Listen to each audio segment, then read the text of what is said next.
Polinsky. Thank you.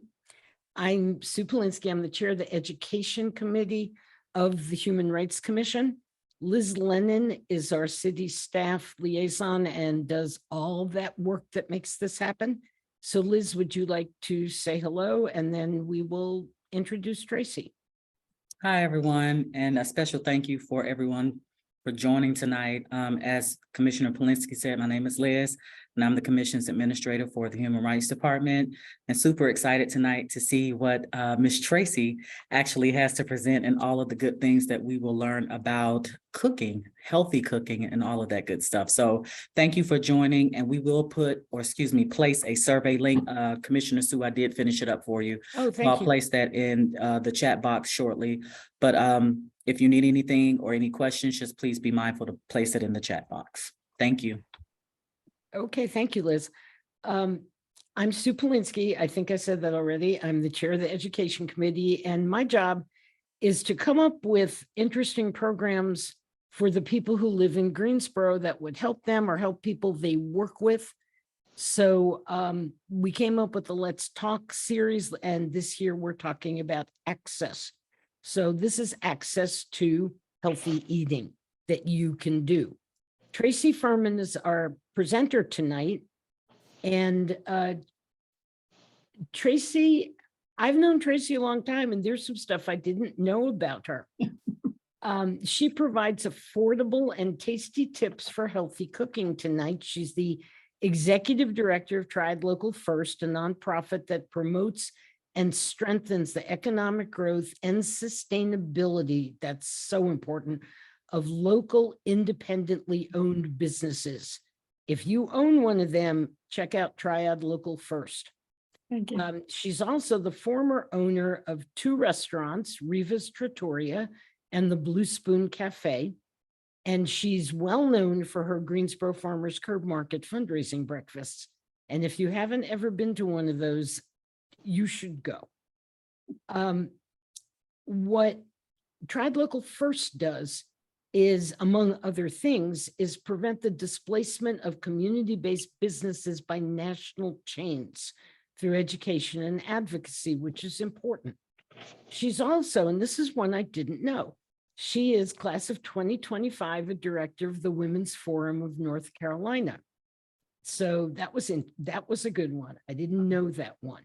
If you've ever heard of the Community Table, that's a Triad Local First program that Tracy is the organizer of, although she works with a lot of people in committees. Earlier in October, they had 120 people at this dinner that used locally grown, cooked on site food that was coordinated by Catherine Hubert, as you probably know her as the executive chef, from Chez Janice. So they, Tracy also, you may know her because she's civic minded and has run for office. So you might have seen her campaign things. So she also owns in her spare time Lamont Consulting, which supports small businesses making financial decisions and growing their businesses. And Tracy believes in think local, buy local, be local. So with all that said, Tracy, the way we're going to work this, ladies and gentlemen, is if you'll mute yourself, if you have a question, there's going to be Q&A at the end, but during the court, while Tracy's talking, she's going to be asking if you have questions. And if you have a question that's like right now about something she's talking about right now, put it in the chat and we'll ask her the question. So this is highly interactive, and sit back, enjoy. Tracy? Well, good evening, everyone. Thank you for that introduction. That was quite a lot. Sounds like my resume is really getting too long. So thank you everyone for coming. One thing that I did used to do is teach a class called Cooking Matters, and a lot of the information is coming from that. It's a great course, and it was designed for people on food assistance, although you did not have to say that you were on food assistance to be in it, but it was a really great course to teach you how to just eat healthy on a budget in a, good, yummy situation. So let's get started. So tonight, I'm gonna have to move our picture. Oh, golly day, sorry. There we go. Now I can actually read. So here's our agenda tonight. We're going to talk about getting started. We're going to talk about choosing fruits and vegetables and whole grains, how eating healthy starts at home, the power of planning, smart shopping, and then we're going to pull it all together. So let's get started. Let's get cooking. This right here is the picture of the MyPlate that you can find at myplate.gov. And it is the USDA's recommendation for nutrition. And they created this instead of saying, you should have so many ounces of protein and so many ounces of grain. People don't measure everything you eat. So they tried to make it pretty simple and they put it all on one plate, all divided up. And so you're going to see the protein, which is your meats and beans and rice mixtures and things like that, and fish are in that little quadrant there, and it's not quite as big. It's not a quarter of the plate. It's a little bit less than that because protein is not as necessary as your vegetables, and your vegetables, fruits not so much because of the sugar content. So vegetables are higher, and then grains, and we're going to talk about the difference in grains and how important it is to choose whole grains and complete grains and why that's important. And then they put dairy off to the side, and dairy is it's separate own thing. So that's milk, cheese, yogurts, sour cream, my favorite, all those kind of good things. So, but I highly encourage you to go to the myplate.gov website because it is, it's got more than just this on it. It's got recipe suggestions. It's got ways of making sure that you create this rainbow on your plate, and really fun ways of finding good food to sustain yourself. So when you're cooking as a chef, the most important thing that I found is knowing how to use your knife. And so knives are very important. Some people are petrified of knives. I have actually, one of my sister-in-laws will not even touch a knife. She just is so scared of them. I'll tell you, a dull knife is way more dangerous than a very sharp knife. And that doesn't seem like that would be the case. But what happens with a dull knife is it will slide off of your food while you're trying to cut it. A sharp knife is going to slice right in and stay where it's supposed to be. So it's very, very important to have good sharp knives. And, they keep making them better and better at places like Walmart and Target and things like that. If you can afford one really good knife at extra ingredient, go do it. But if you can't, that's okay. Go to Walmart or Target and get yourself a really nice knife because it's really critical. You don't need a whole ton of knives. You see on the cooking shows, the chefs all have, like 30 knives hanging up. Really, you're going to use 3. Honestly, you're going to use a serrated knife for your bread and tomatoes. You're going to use a chef's knife for just about everything else. And then you need a small paring knife for, peeling things or cutting very small things or things like that. So that you really only need 3 knives and that's it. So, okay. Does anybody have any questions at this point?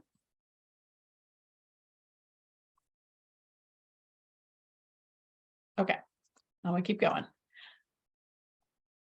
So now this is a fun one. Reading your food labels. This is the next step to making sure that you are getting the nutrition you need when you pick up something that's not a raw food. So on a box, this is required by the USDA, the nutrition labels. Now, what is not required by the USDA, and a good friend of mine had an interesting thing happen. He's really trying to cut down on his carbs. And so he's out on the hunt for keto, everything, keto.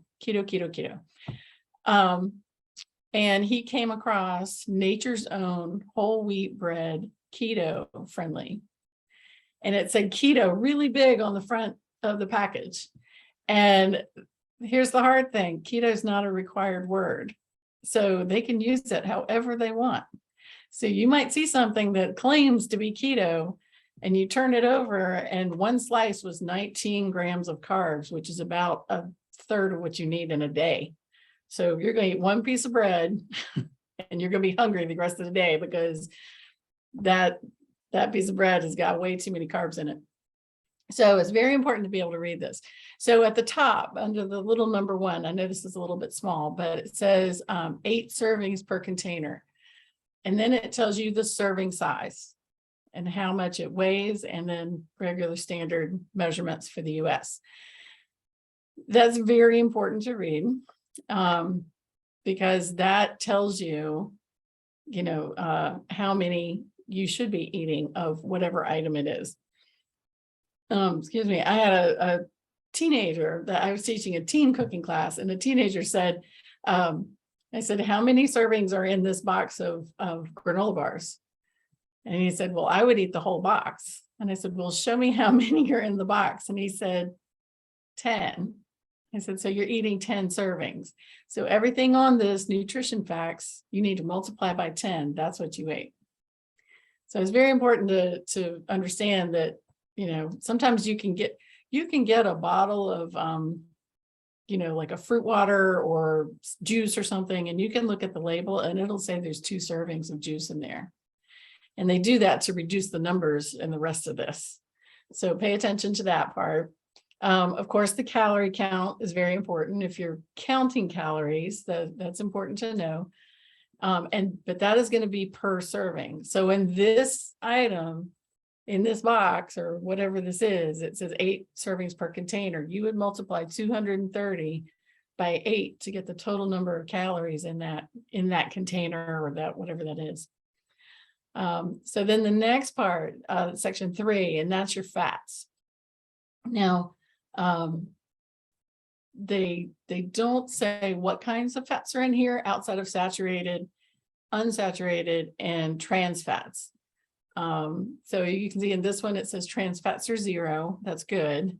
Saturated fat is 1 gram, but the total fat is 8 grams. That means there's 7 grams of unsaturated fat. So you have to do a little bit of math, but that's, that's okay. As long as the saturated fat is a whole lot less than the total fat and there's no trans fats, you're good. That's not too terrible a thing. This packaging also has the cholesterol, which is also required. Cholesterol is at 0. 0 milligrams. Okay, 0%. Sorry, I can't read it myself. Then your sodium count, and then your total carbohydrates. Sodium count is your salt. And if you're having to watch your salt, you need to pay attention to that. And then we come down to the carbohydrates. Now, carbohydrates are interesting because there's 2 kinds of carbohydrates. There's fiber, and then there's sugar. And then there's and there's also soluble fiber, which they're not listing here. Some packages do the soluble fiber and the insoluble fiber. This one's not doing that, but that's okay. But what you see here is the total carbohydrates are 37. Your fiber is 4 grams. And your total sugars are 12. And then it says includes 10 grams of added sugar. So this item probably has some fruit in it or something, like that. And then they added 10 more grams of sugar. Now, a teaspoon is half a gram of sugar. So this tells you that there are 20 teaspoons of added sugar to whatever this product is in every single serving. And so I'm gonna talk a little bit right now about the sugar heist. So sugar is one of the most hidden ingredients in items in our processed and packaged food that we just don't see.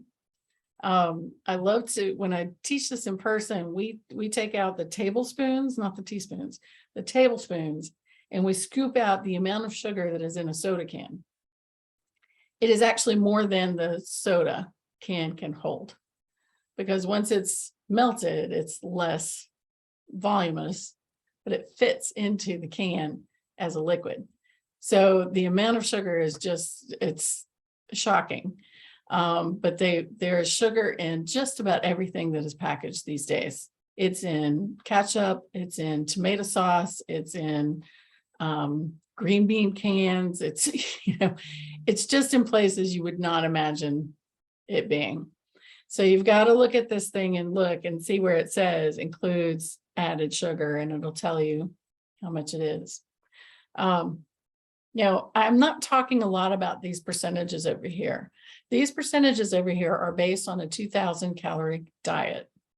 And so if you're following a 2,000 calorie diet, it's fine. But if you're not, and everyone is different, those percentages are not going to mean anything to you. So you really need to just pay attention to those grams and how much you're getting there. And so the next part is protein. That's not even highlighted, but the protein is also very important, especially if you're making sure you're getting enough protein every day, which is sometimes hard to do if you're a vegetarian or you just don't eat a lot of meat. That'll tell you how many grams of protein you need. We need about 20 grams a day. That's how much we need, which actually isn't that much, but that's how much we need every day. The next section is any vitamins or minerals that are added to the product or just come with the ingredients of the product. And in here, it's vitamin D, calcium, iron, and potassium. That's all very good knowledge. If you're having to, if you need something with potassium because your sugar got too low or something and you need to get yourself right, this would be a good thing to be able to read. So, and then that's just telling you about the percentages I already told you about. This is a big one. Does anybody have questions about this? I see some stuff up in the chat. I actually have a question. Sure. I was told some years ago when I was reading something that said fat-free, and I had, of course, bought it because it said fat-free. Mhm. And one of my friends who, of course, is really into healthy foods and different things like that, said that they weren't really obligated. I think if it meets a certain point or something like that, or doesn't go over a certain amount, they can say fat-free when it really is some fat in there. Is that true on how they label some things? Yes, actually. If that that's made any very sense true. at all? No, exactly. They can label anything if it is less than 1% of that item. They can say that it's free of it. So yeah, so fat-free is not always fat-free. It's very little fat, but it's not fat-free. So that's why they're using words like corn syrup instead of sugar when it's either the same or worse. I mean, there's sugar and then there's sugars.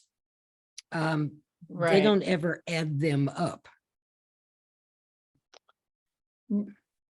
Add them up into, well, they do add them into the grams of sugar.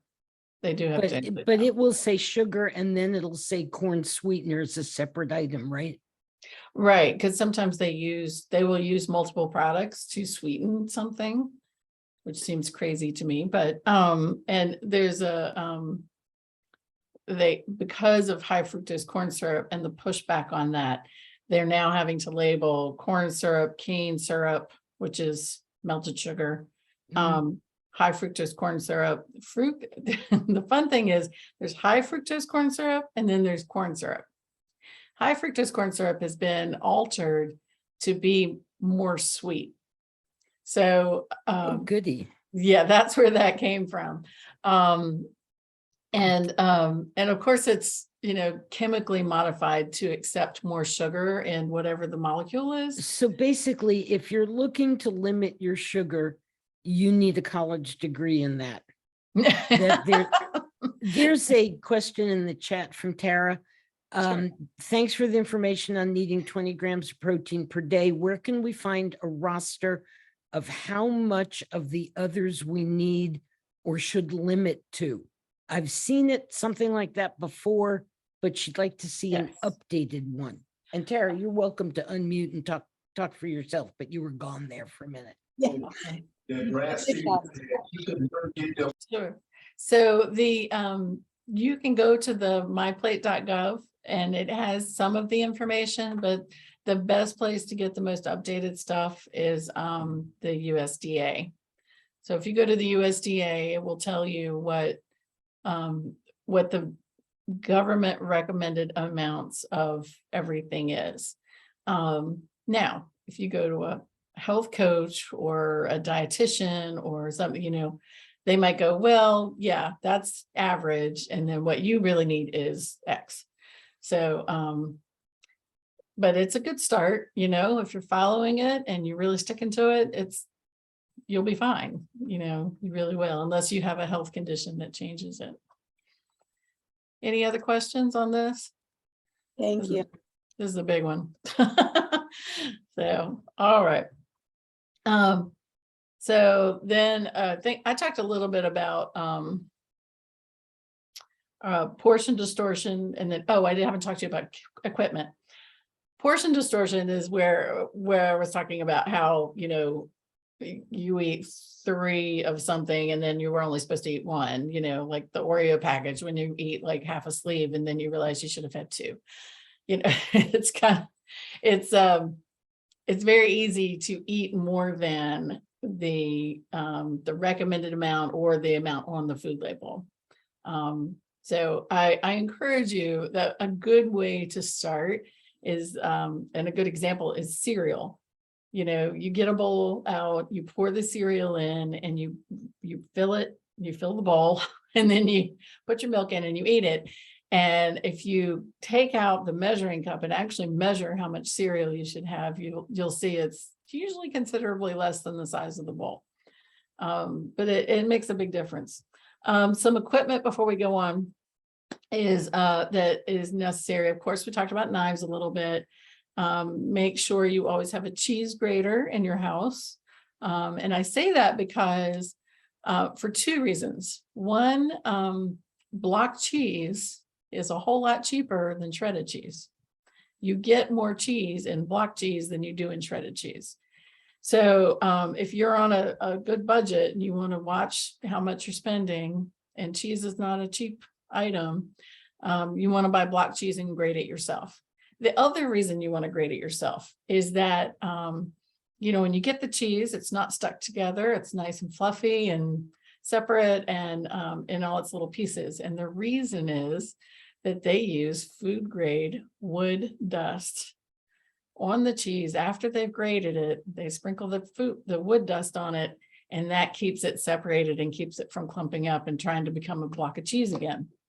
So if you don't want to eat wood dust, grade your own cheese. So sorry, I probably ruined everyone's dinner. But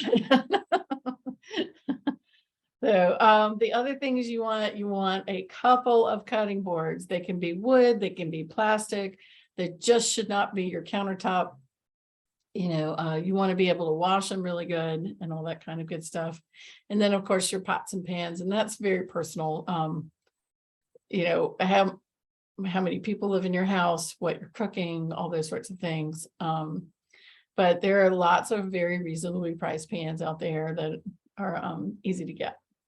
Okay, let's go to choosing fruits and vegetables and whole grains.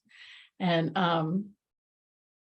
in this part is talking about all kinds of different oh gosh, sorry. Didn't know I did that. All right. One of the things to make yourself very healthy is to make sure you have fruits and vegetables in every single meal.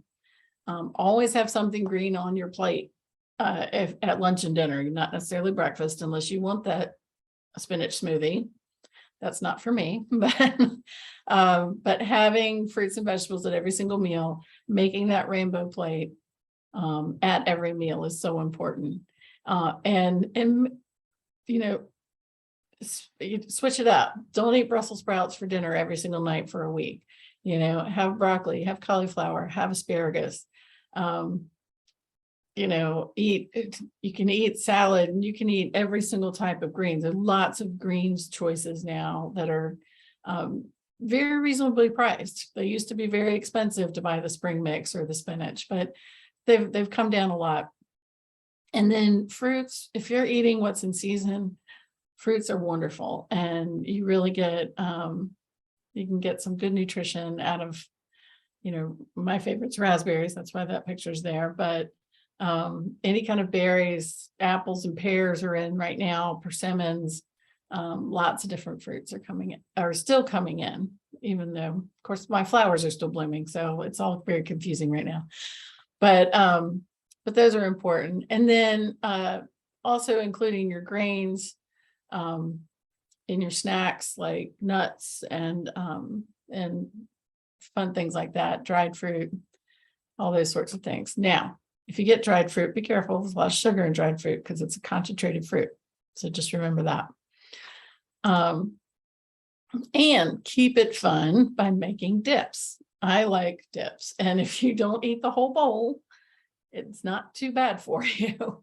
On the left, that's actually from Riva's, the white bowl with the tomato and the cucumber in it. That is my cannellini bean dip that I used to serve at Riva's. And that is super easy to make. It is white beans and garlic and olive oil with a little shot of lemon juice, salt and pepper. And I think I put some parsley in there, but you don't have to. So you put it in your food processor and you zip it up, and it's this awesome dip that you can just have around to put the celery in, or the cucumber spears, or my favorite red bell pepper slices. The center is that famous spinach dip that everybody loves. But if it gets your kids to eat some vegetables, then go for it. If they will dip their celery in there and eat it, all the better. And then the last one on the right is a roasted red pepper dip. And you can actually buy, you don't have to roast the peppers yourself, but you can. But you can buy the roasted red peppers already cooked, and you just blend them up with sour cream, or this one probably has a little mayo in it. But dipping with vegetables is not going to kill you. I promise. And it helps you get all those vegetables in that you need every single day. So are there any other dips? Does anybody have any ideas on dips that they'd like? Hummus. Yes. We used to switch out the sour cream with yogurt, or half sour cream, half yogurt, when I was trying to raise kids to eat a little better. Now, amazingly, they're incredibly good eaters and take care of their families. Like, it's very important. I must have made the point. But honestly, like I put in the chat, to get them to eat spinach, I had to hide it in lasagna. And they didn't quite know it was there. Absolutely. So what's the deal with kale? Are you going to talk about kale? I want to know why everybody's doing kale. Kale is a cruciferous vegetable. So it comes under the family with cabbage and Brussels sprouts and cauliflower and broccoli. And they have found that cruciferous vegetables specifically are super cancer fighting vegetables. They really hit the free radicals hard, especially if you eat them raw. And they're really good for you. And kale kind of, walks that line between lettuce and broccoli, so or cauliflower or something. So it's sort of a nice little crossover vegetable. And it's funny you asked me that, because I was looking at pictures today, and I used to do a beautiful kale salad, and they're just not on menus at restaurants anymore. You just can't find them. But I love kale, especially this time of year. I make a kale and bean soup, and it doesn't get as mushy as like spinach or some of the other ones. It kind of holds its texture, and I really like it. And your kids eat it? Yes, but Cool. my kids eat everything. So they've been exposed to quite a bit. And I think, one of the kale salads, I did sort of a sweet dressing, and that helped sort of, get it into their like, oh, this isn't so bad. Okay, I can eat this. But they really enjoy it. I'm going to back up. BJ, you had said something about wooden cutting boards. I don't know if that was a question, but I wanted to tell you that wooden cutting boards are awesome. They're a little pricey, but they are wonderful, and they're not dangerous. If you clean them right and you take care of them, some people are like, oh, you cut meat on them and they're ruined. That is not true. Wood has a natural antibiotic and antiviral oil in it or something. I'm not quite sure what it is, but it does not soak in bacteria and things don't sit in there as long as you clean it properly. So that's a very good choice. I personally have all wood cutting boards. I like to use them, but they do take a little bit of work. Once a year, I have to rub it down with some Bose. Tracy, called- do you separate wood cutting boards into, I'll use this one with meat and I won't put, Yes, now I have a meat cutting board in my house. And I'll go over that when we get to safety stuff. okay. So, winter squash soups. Yes. Oh my Well, gosh. before we leave cutting boards, please. I'm gonna have to cut out soon for another meeting. But I have a beautiful wood cutting board that was my grandmother's. And I don't use it as often as I could, should, whatever, because of concerns about contamination or whatever. Mhm. So what's the best way to clean a butcher's block cutting board?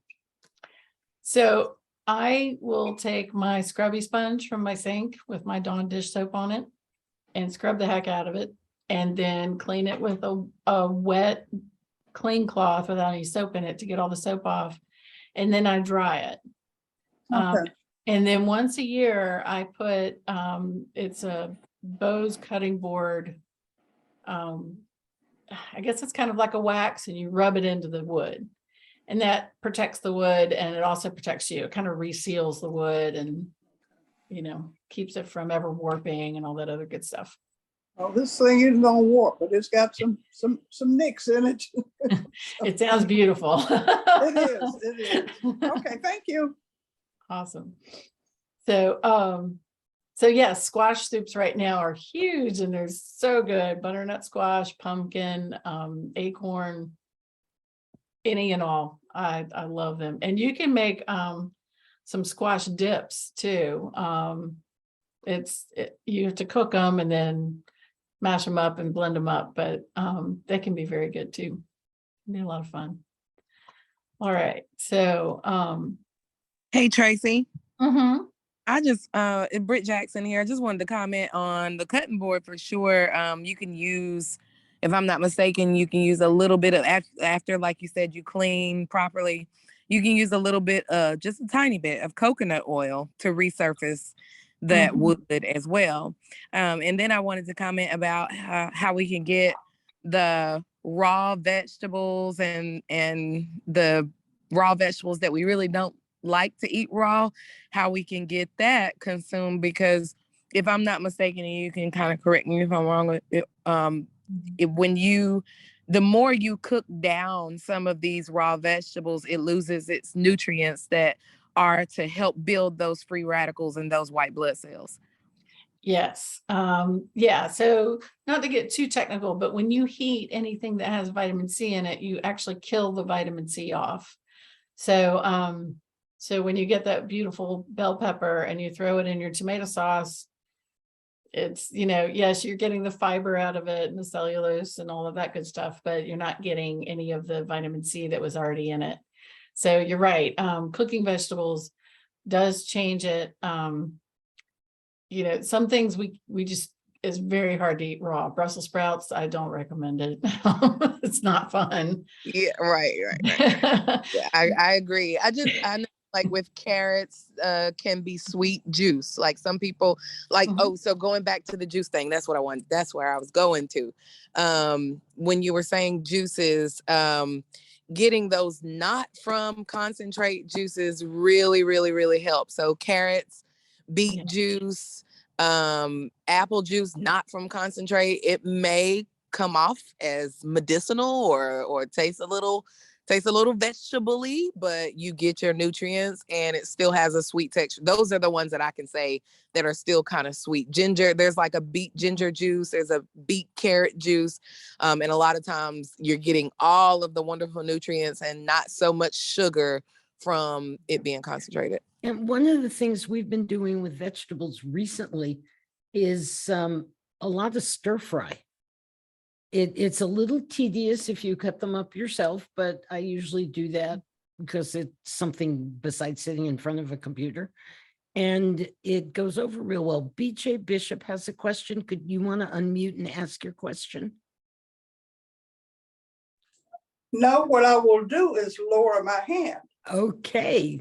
Okay, mine was on the cutting board. Okay, Oh, Tracy, I actually have a back to you. question. Oh, Liz. I have a question. It's kind of what Brittany touched on about the juice, and that may be Yes. something you're going to speak on later. I'm not for sure, but I think, would it be considered under the labels that you read with these juices? Because a lot of them come off as like orange juice. The average person doesn't know how much sugar is in orange juice because you automatically think it's orange juice.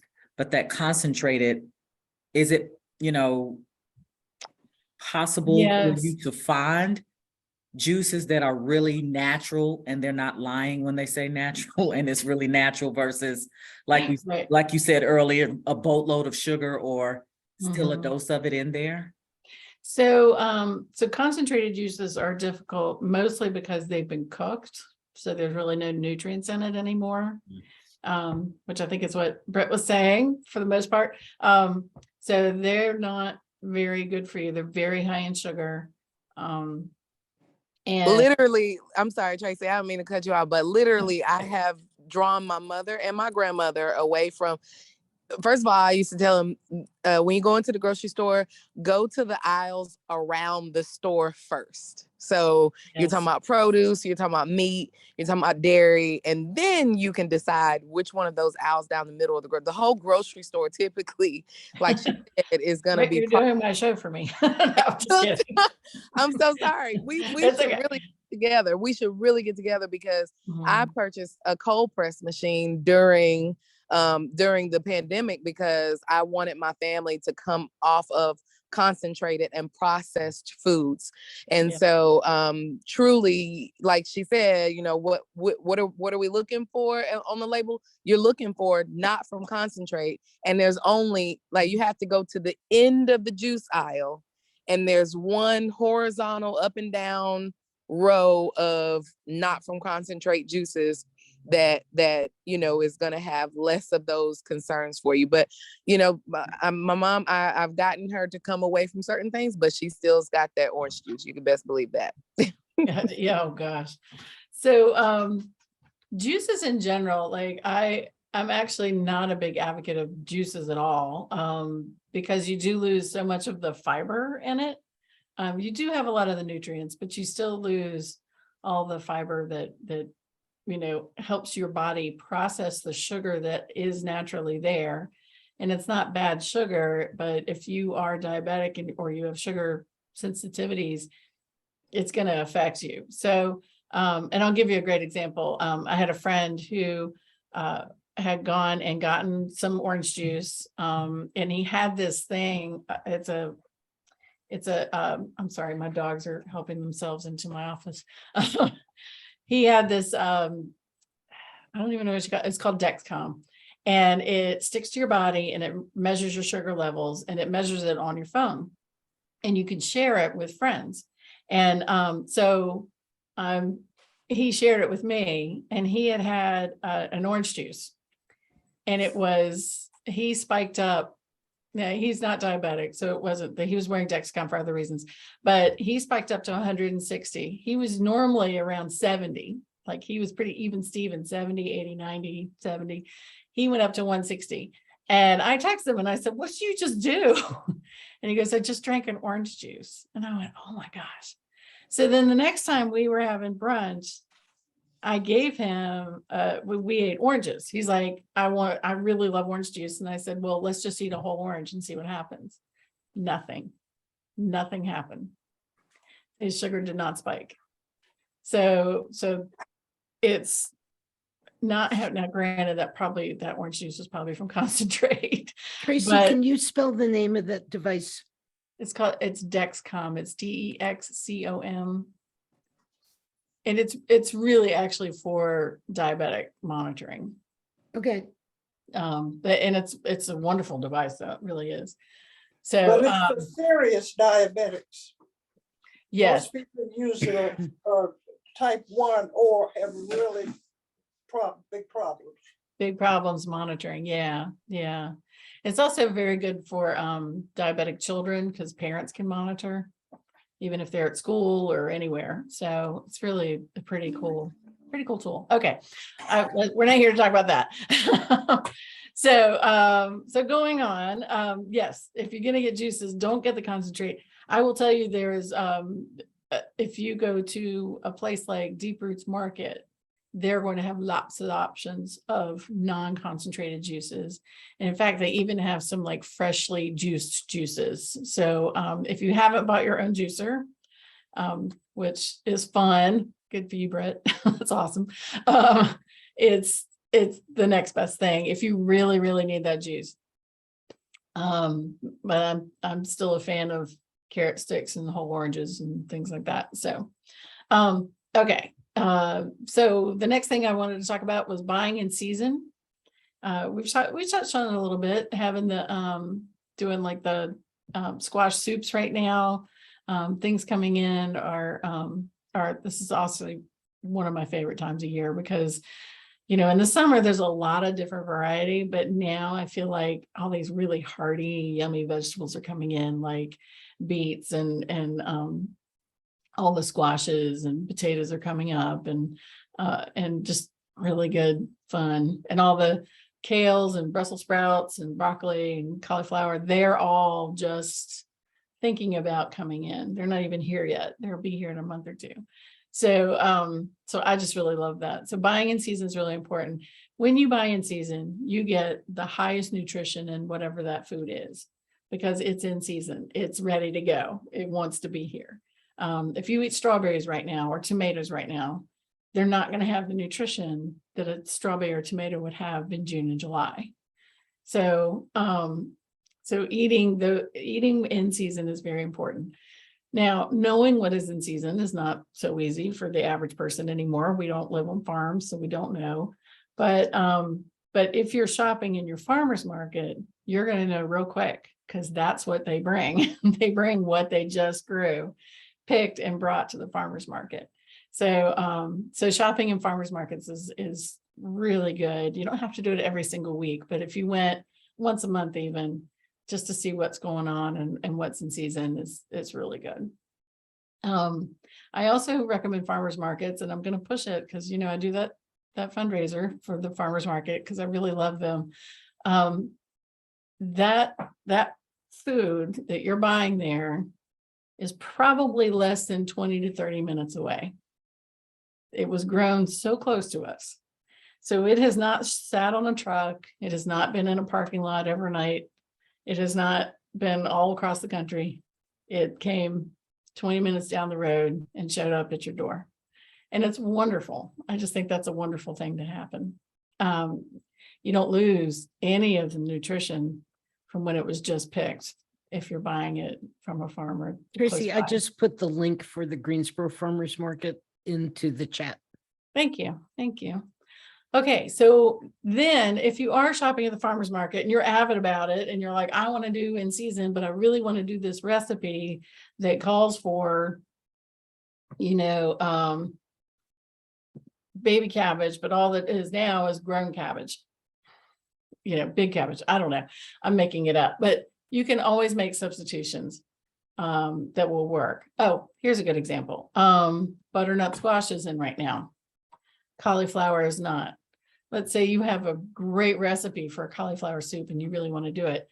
Cauliflower is not in yet, but butternut squash is. There's no reason you can't take that squash and turn it into that soup. It's going to be delicious. So, so don't be, you know, like, oh, I can't do that because this one ingredient isn't available. Think about what else you could do and what else you could add to it that would make it, you know, maybe not exactly the same, but delicious all the same. And Tracy, then- if you do Yes. that now, let's just say you make squash soup and you Mhm. make a bunch of it and you freeze it. Do you lose nutrients 3-4 weeks later when you defrost it? Well, the loss of the nutrients is in the cooking process and then the freezing process. Freezing also kills off vitamin C and a couple, I'm gonna say it makes A less soluble. So yeah, you do lose a little, but you don't lose all of it. It's not all going to go away. If you're having to prep food and freeze it for later, don't think that you're losing out on everything in it. It's still going to be good. Still going to be good for you. Maybe not as good as the day you made it, but it's still not going to be like buying a can of Campbell's filled with salt and preservatives. Still better. So that's the argument for freezing and pulling out later. And then spice it up. One of the things we as Americans have a terrible time with is salt. And salt truly does bring out the flavor, and it is a necessary thing that we need in our body. So we don't want to cut out all salt altogether, but there are ways to make things less salty and sugar. Using spices and different things out of your pantry to make something taste more fun and more exciting without just throwing a bunch of salt on it is a really good way to experiment and find great things that go in there. One of the things that I have found as a almost complete sugar substitute for me is cinnamon and vanilla. If you put cinnamon and vanilla and absolutely no sugar in something, it tastes sweet. So if it's something that can take sugar and vanilla, then yeah, by all means, put a little bit in and You mean vanilla extract? yes, Okay. yes, or whatever kind of vanilla you have. There's beans but yeah, vanilla extract. And also, I know it's more expensive, but please buy real vanilla. Don't buy the imitation vanilla. The imitation vanilla is made from a bunch of chemicals and it is really bad for you. So don't eat that. Which is why it's so cheap. But if you buy vanilla, please buy real vanilla. And you can get that anywhere. Anybody's got it, but it is going to be more expensive than the imitation. I personally like, there's a couple spices that I use regularly. One of them, what's really funny is there's a spice, cardamom. And cardamom is that when you're eating it, you go, what is that flavor? I don't know what that is, but it's really good. And you just want to eat more. Adding that to rice or to lentils or any, it's really, really yummy. I enjoy that a lot. So, and then if you can take the heat, add the heat. Heat really does a lot for spicing up flavor and having fun with your food, which is what's really important. So, all right. So healthy eating starts at home. When you are, just checking my time here, when you are cooking at home, and I bet Britt can answer this too and say, yes, this is true. When you cook at home, rather than going out to a restaurant or to fast food or whatever, you are going to make it healthier than anything anybody is going to make out. And I will especially tell you, when you go to the nicer restaurants, it's no more healthy than, might be slightly healthier than the fast food places, but there's going to be a lot of butter. There's going to be a lot of salt. You know, people like their salt and their butter and their sugar, and there's going to be a lot of it there. So, so cooking at home is very important. So let's talk about processed foods for a second. I don't know if you guys can all see this. So this is interactive. I want somebody to tell me what is probably a processed food on here.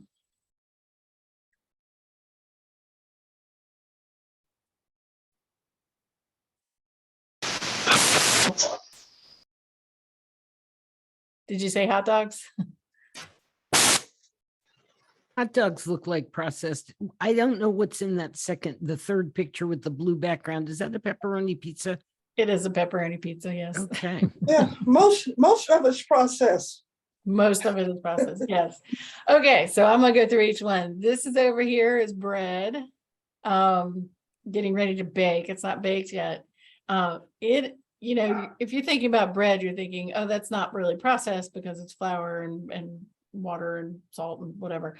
Yeah, it is. What's that? I said, yeah, it is. Yeah, it is. Yes.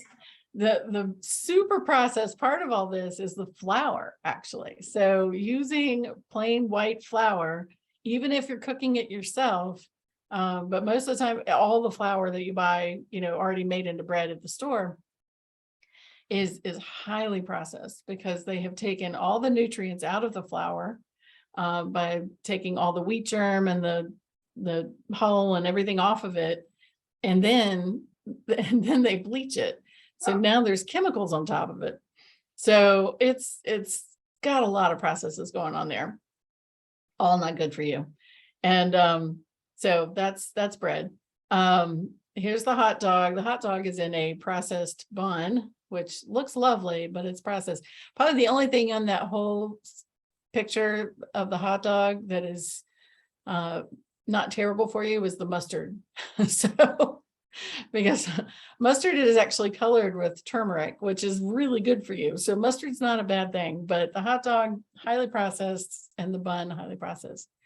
The pizza, the cheese is probably okay, but the pepperoni itself is, again, in the US, if you went to Italy and you got a stick of pepperoni out of a butcher shop, it would probably be not as, but it still has some preservatives in it because it's a cured meat, but Italy does not require the nitrates and all these other things in it that are terrible for you.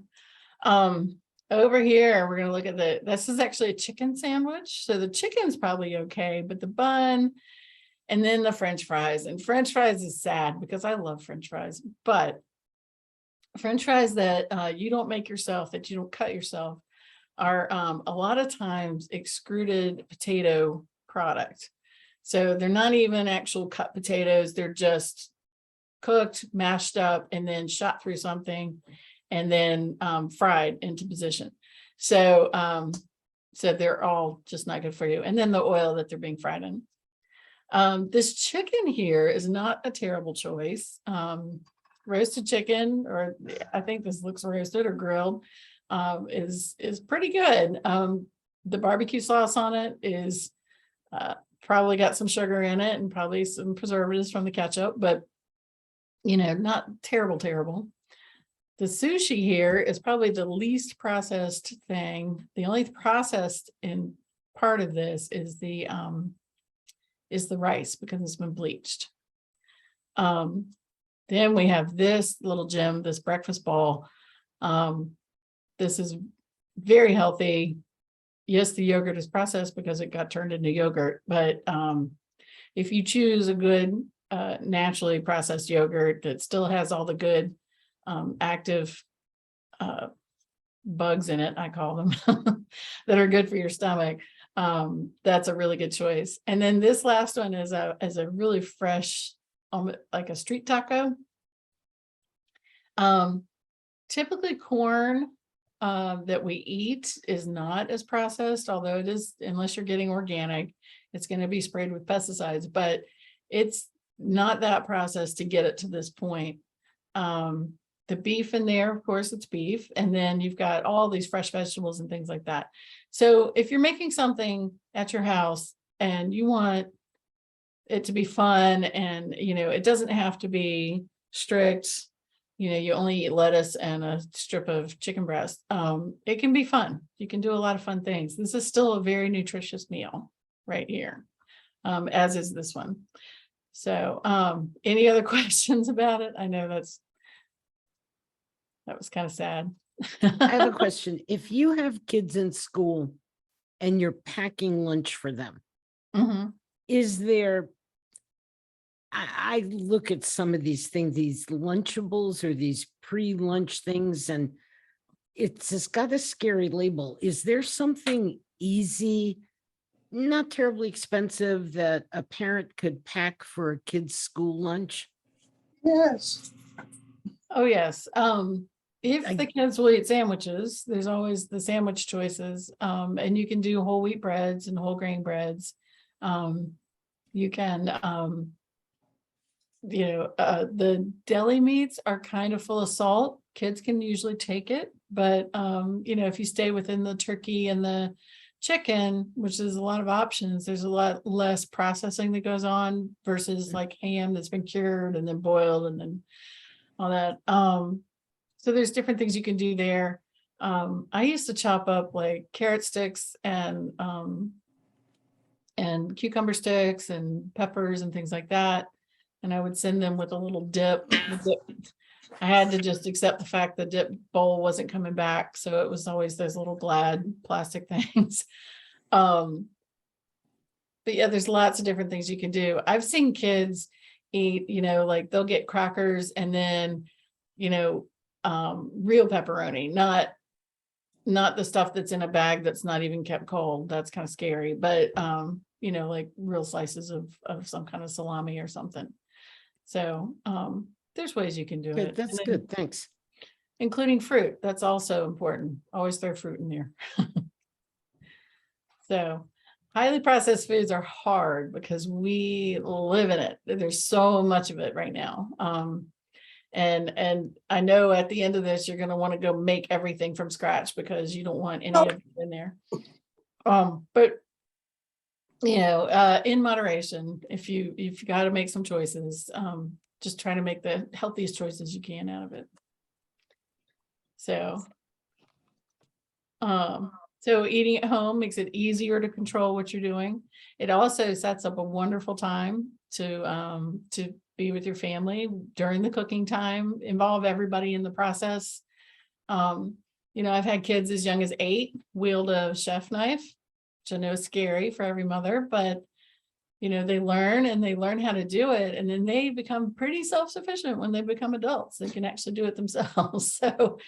So it's really a good time to get together and also learn together. So when you have to go eat out, which happens, there are ways to make good choices, even at Wendy's and McDonald's, which I know is hard, but you can substitute if you get a sandwich, you can substitute any French fry with their side salad. And their side salad is actually pretty big. This is actually a side salad. It's got chicken on it, but this is the size of the salad.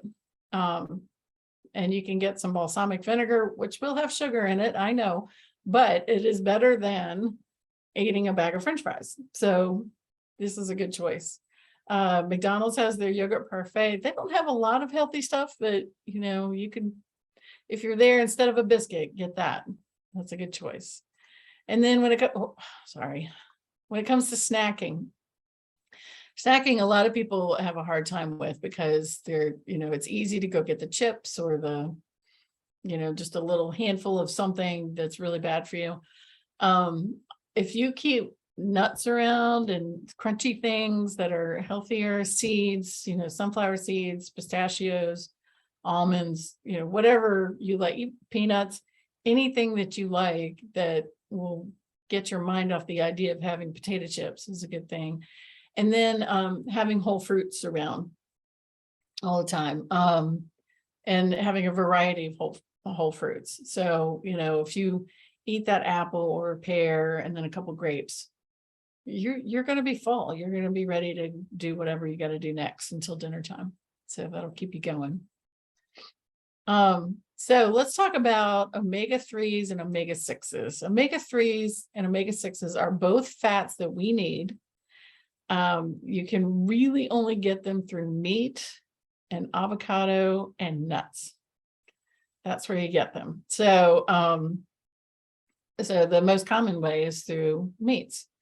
And in our diet is so beef and pork and chicken centric that we are overloaded with omega-6s. And what happens with that is that really loves to mess with the cholesterol that's in our body. It's not cholesterol, but it messes with the cholesterol. And that is what is causing us to have a lot of problems. Omega-3s, on the other hand, balance that out.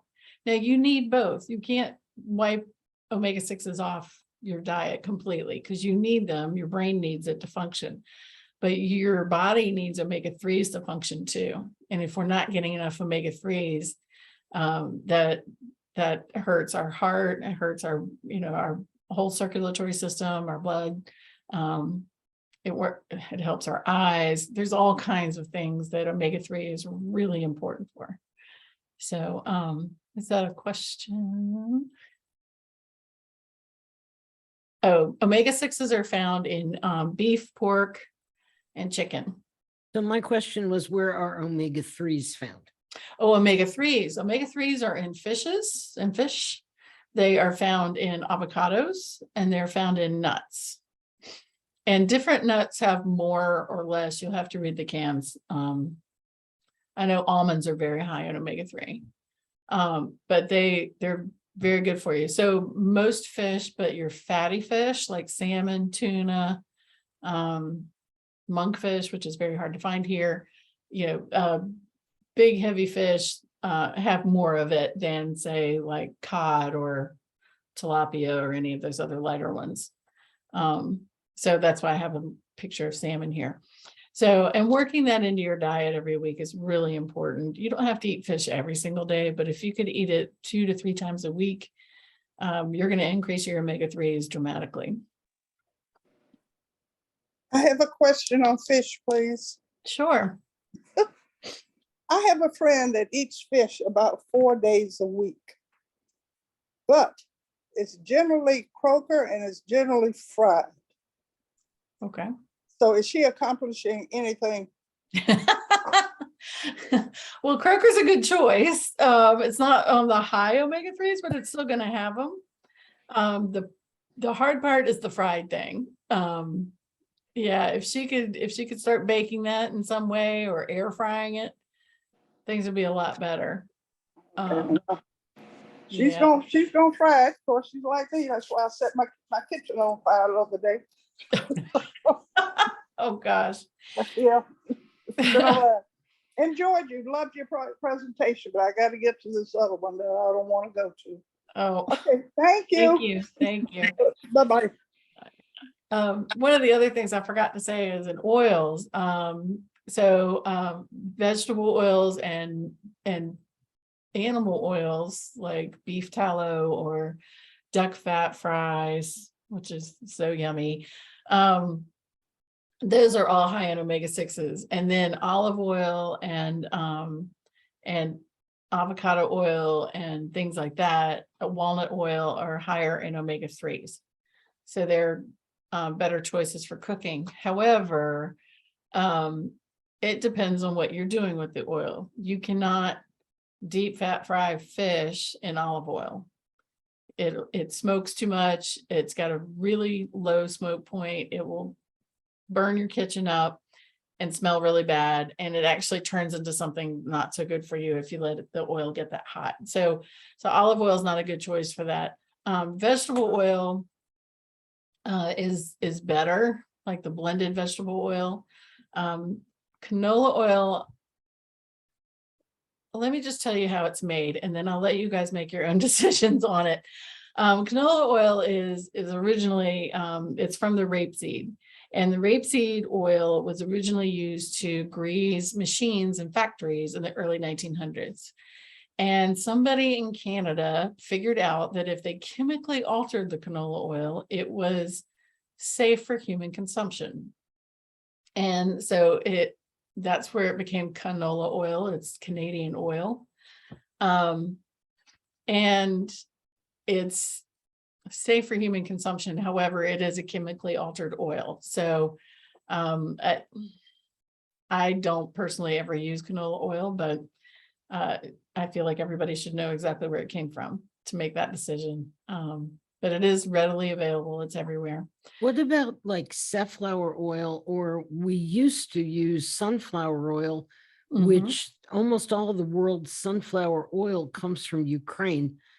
because they are just the home of sunflowers. That's their thing. Right. That's what they grow, and we can't really get that anymore. So do you use oil from flowers like sunflower, safflower, that kind of thing? Oh, yeah, definitely. It's especially like, and they're a little more expensive, but the cold pressed oils like from flowers and nuts and things like that are super healthy. They're very good for you. Now, as soon as you start heating them up, if there's any like outside of minerals, it's not going to be healthy for you anymore because you've killed it. But it's also safer.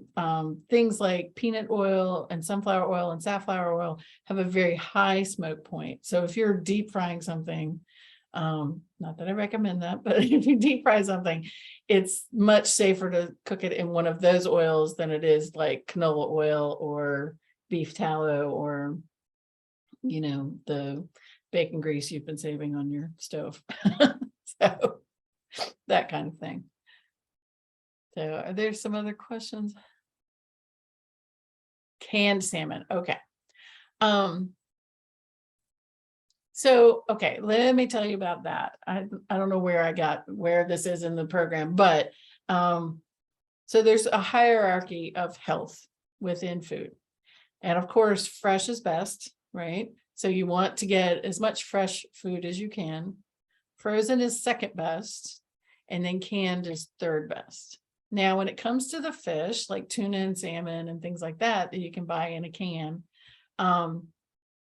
you know, buying a fresh piece of salmon or tuna and cooking it and then cooling it off and then cutting it up for your salad or whatever you're doing with it, that's a lot of work. If you do not have time to do that or the money to do it, because canned is also cheaper, go buy the canned. It's better that you do that than open a can of I used to call it potted meat. What is it called? Deviled ham. So, you know, don't make your salad out of something terrible. Make it out of if you need canned salmon to make, or croquettes or whatever you want to make with them. They're so good that way. You know, it's not bad for you. It's not, you know, it's not fresh, but it's not bad for you. So, okay. So I'm going to go over some food safety, and this comes straight out of the restaurant world, but you know, if we all did this at home, we'd be much better off. The majority of food poisoning cases come from people's homes, not from restaurants. So it really comes down to taking care of things and being careful with what you have. Cleaning, and this is very rudimentary, and I know you all do all of this already, but I'm just going to run through it. You know, making sure your dishes, your pots and pans, all of that are clean. If you run it through the dishwasher, it should be. The sink and your stove are clean. It's important to have your sink clean, because if you're putting things in it and then you pull it out and you're cooking with it, you don't want it in a dirty sink. And your cutting boards are clean, and you dry them before you put them away. Cutting boards, using cutting boards for one food item only. And when I mean food item, I don't mean you have to have a cutting board for carrots and a different one for your cucumbers. I mean, your vegetables are cut on one, and your meats are cut on another, and your cheese is cut on a third if you have cheese. So you can do fruits and vegetables on one, meat on another, cheese on another. I'm very picky. I have a meat cutting board, and I only cut meat on it, and nothing else ever gets cut on it, even though I know it's perfectly clean and sanitized. I don't care. I'm cutting meat on that one and nothing else. So, and never mix them up. So if you are cutting up chicken to make a stir fry, and then you need to cut up some vegetables, get a different cutting board. Do not cut it on that. That is the biggest way, particularly chicken. Chicken is a very, it's just got a lot on it, and it's not good for you. It will make you very sick. So if you cut your chicken up, even if you cook your chicken all the way through and you cut vegetables, those nasty little things might get in your vegetables, and they might not die in there. So you want to make sure that you keep that all separate. Storage containers should be airtight. They should not be cracked. You want to make sure that your whole refrigerator does not smell like chopped onions. That's awful. Refrigerate after opening bottles. I know there's some things out there that say you don't have to refrigerate them. If you don't have to refrigerate it, I would be circumspect with what's in that bottle anyway. So think about that. But most things need to be refrigerated. Never open a can up. I've seen this from some children. You open a can of peaches up, you take 2 peaches out and you stick the can in the fridge. No top, in the aluminum. That's bad. That's very bad. That's asking for something to happen terrible. Keep raw meat if you can at the bottom of your refrigerator. And that is because, the packaging they put it in, sometimes they leak. And you don't want to contaminate everything underneath it. If it drips through or drips over the edge or whatever, you want to keep it towards the bottom of the refrigerator so it doesn't contaminate anything else if it leaks. So when it comes to cooking, always heat your leftovers to 160 degrees. 2 minutes in the microwave is probably enough. That probably will do it. But you want to get it there. One of the things I didn't put on the equipment list, and because it sounds a little nerdy in the kitchen world, is to have a instant read thermometer. You can buy them now at Target and Walmart and places like that. You don't have to go to a restaurant place, but the little thermometers the chefs always wear in their pockets. You can, if you have that in your kitchen, and I keep mine right by my stove, you can pull it out and you stick it in something and it'll tell you if it's 160 degrees in 5 seconds. It's very fast. So it's nice to have those. Always cook chicken and pork thoroughly, and read the safety guidelines on food packages, because if you've got something that's prepackaged, you want to make sure you've got it to the right temperature. So does anybody have any questions about this stuff? I have a question that's not about this stuff. So are we Okay. close to the Q&A? Because I don't want to take you, I want you to finish, the whole presentation. Okay, I'm a little behind, so I'm gonna speed up a bit, if that's all right. Okay, planning.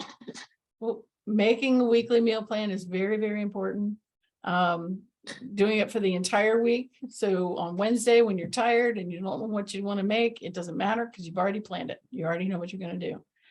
Taking 30 minutes on Sunday to sit down and write it out, or Saturday or whatever day is best, you'll find your food costs to go down for the month. You don't cheat as much. Your shopping is shorter because you're going to make a shopping list out of it. And it's going to save you time in many different ways, and it's going to save you money because you're not going to go, oh, I haven't seen that before. Let me buy that for $5.99. Stock your pantry with rice and beans and spices and herbs and all the things that you love to add to your stuff. Make sure you've got those on hand so that you're not running out. Oh, I forgot the parsley. You've got it. And then menu planning, following that My Plate plan where you're creating the rainbow, you're gonna say, okay, what's my fruit in this? What's my vegetable in this? What's my grain in this? What's my protein in this? And once you do that enough, you are gonna just do it. You don't have to think about creating that. So it's gonna go great. And then also always include a couple, and we'll talk about rice and beans and pasta. Always have these little things around just in case somebody shows up at your house, like your mother, and says, I haven't had dinner yet. So you can do that. All right, smart shopping. Britt went into this already, so she already showed you, but I wanted to show you a basic floor plan of a grocery store. And now you will see all the fresh is all on the outside. So you do exactly what she said. You go around the outside, you have your list, you know exactly what you need. You go around the outside, you get all the things, buy yourself flowers, always buy yourself flowers. And then when you need, oh, I need a bag of beans or I need pasta, you can go in these center aisles and get those things, but you're not going to go to that candy aisle because that's not on your list. And you just stick with the list and you go check out and you find out you're doing great. So this is a thing. I'm going to try to move my can't read. Okay, comparing prices. One of the things when you are shopping is you've got to be very careful with pricing. So, and I'm going to run through this a little faster than I wanted to, but Bob's Red Mill brand, big expensive brand, supposedly. 12-ounce bag for $2.99 for some dried beans. The grocery store brand, 16 ounces for $4.80. You go, oh, 16 ounces, $4.80, that's more, but it kind of works out. Actually, no, it's 30 cents an ounce difference. So I think it was 30 cents. But it's actually the Bob's Red Mill, if you do the math, turns out to be less expensive than the grocery store brand in total. So another one is the red grapes versus the green grapes. This is actually, I got this off the Harris Teeter website this afternoon. You can buy red grapes 10 cents cheaper than you can buy green grapes. Who knows why? You would think the red would be more, but but just looking at these and being aware of this is the big one. The recipe calls for 3 pounds of skirt steak, and you go to the grocery store, and these are also real numbers, $10.99 and $16.99. You would save $18 by going with a flank steak and just making that substitution. And it's not that much different. So, so if you are trying to be on a budget or you're just watching your dollars at the grocery store, you really have to pay attention. They do things to sort of push you in a direction. They will have on the labels, you have to be very careful with the labels, because sometimes the labels will say, $2 a pound. And then you look under it and it's like, so it's $2 a pound. And then you go to another one and they're in ounces. And it's the same product, but a different brand. And one's in ounces and one's in pounds. So you've got to do the math and figure out what really the right thing is, because you'll think, oh, this is cheaper when it might not be. So just be careful of that. I'm not saying grocery stores are bad. I'm just saying this is what they do. In freezers, using Ziploc bags or reusable bags. There's new silicone bags that you can wash out and reuse, which I'm totally in love with. Using them in your freezer are actually better than trying to use Tupperware and things, because you can stack more, you can get more into your freezer. And if you make a big pot of soup on, your prep day, and then you can bag that up and you can freeze it, you're gonna get a lot more in there, and you're not gonna have to go to the grocery store as much. Always squeeze as much air out as you can. However, if it is soup or another liquid, you need to leave a little room, because they do expand. You don't want it popping out of the bag as it freezes. All food should be consumed in 6 months. I know you probably have had something in there 2 years and you pulled it out and went, it's not going to be too bad. And it probably isn't, but you really should eat it in 6 months. And always thaw fruit in the refrigerator. You take it out in the morning, stick it in the refrigerator, or if you forgot to do that, stick it in a bowl of water in the sink so it quick thaws. Do not just throw it in your sink in the morning and go to work and come home and cook it.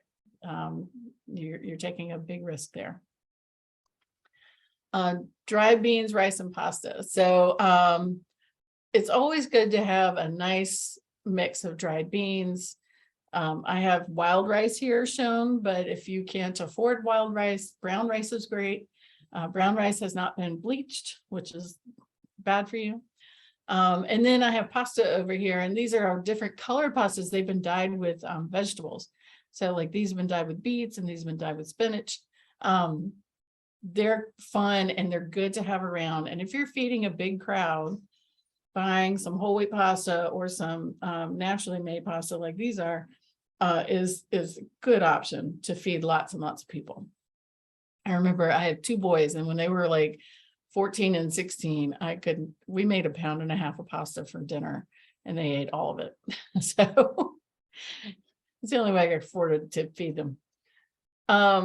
Grocery shopping. So when shopping is difficult, I know sometimes this is your only option. If this is your option, there are healthy choices in there, not as easy to find, but you can find some of these things in there. Deep Roots Market. I wanted to talk about their Lime program. Deep Roots has a program called Lime, And you have to apply for it and you have to be on food assistance to participate in it. But if you meet all that criteria, you get 20% off anything that is not on sale.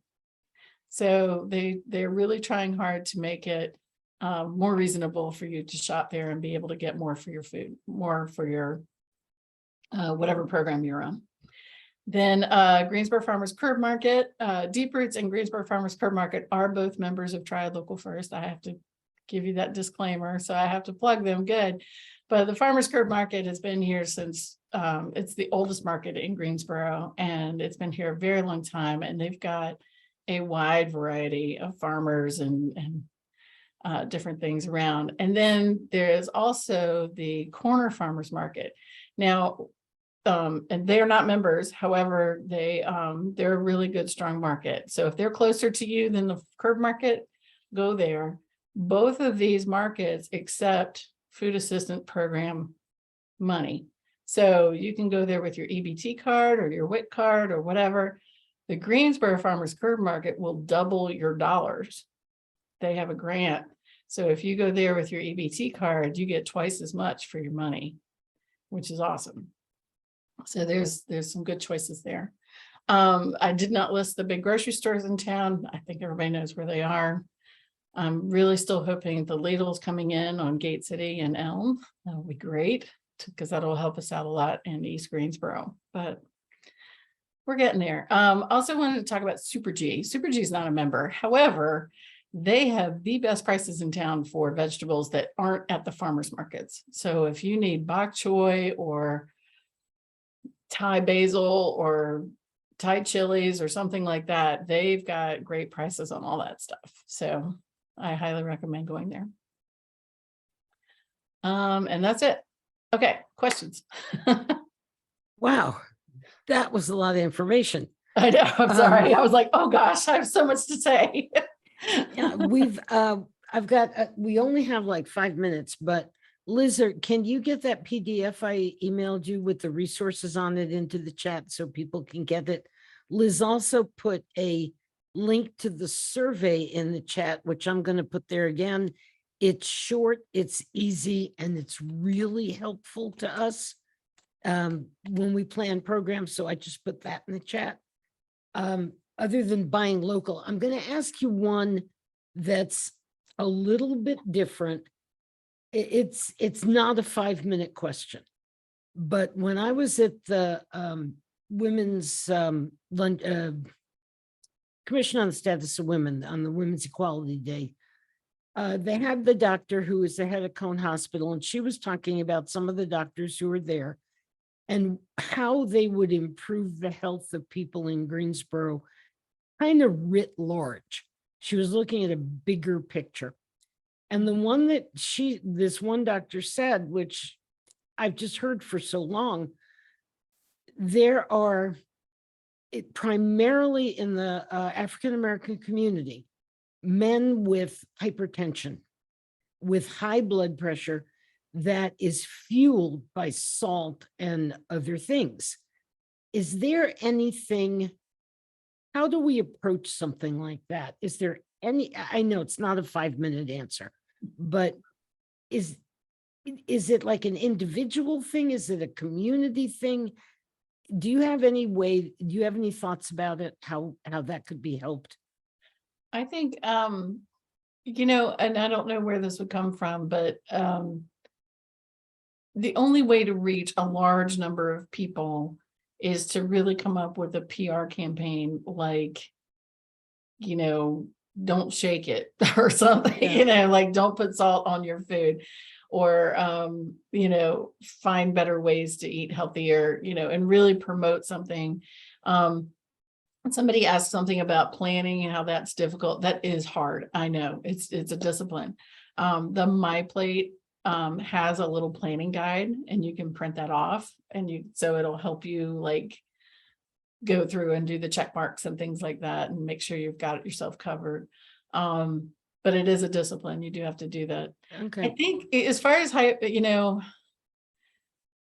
it would be great if there was maybe a city funded organization that could really promote reducing salt in things and asking, and I don't think we can do anything like New York said, no more trans fats in any of our things. I think that would go over like a lead balloon here. But, having some kind of awareness and, even if you're just driving down the road and you see it on a billboard, like, have you reduced your salt or have you stopped shaking the salt or something like that, like something to make you say, oh, I should probably think about that. I think that will go a really long way. Okay, thank you. Does anybody, it was not a quickie. No. All right, the resource guide, Liz will get you a link to when she sends out the everybody email. And it's apparently not that easy to put a PDF into the chat, which I'm never sure what Zoom lets you do. But this has just been a really wonderful evening. I am so glad you're here, and I'm glad Tracy was able to give us all this time. If you want to get in touch with Triad Local First, they're triadlocalfirst.org, and they have some good, if you own a business, you should consider being a member, and there are benefits. So if anybody needs any information, it's on that slide. If you want a PDF copy of Tracy's slides, that'll be in Liz's email too. And you can have those slides with the links in them. So Tracy, thank you very much. And does anybody have anything to say? This is your moment. If not, we just say, go ahead. And if you haven't eaten dinner, go make sure you have all 4 colors on your plate. That's right. Have a good evening, everybody, and thank you for being here. It was great. Thank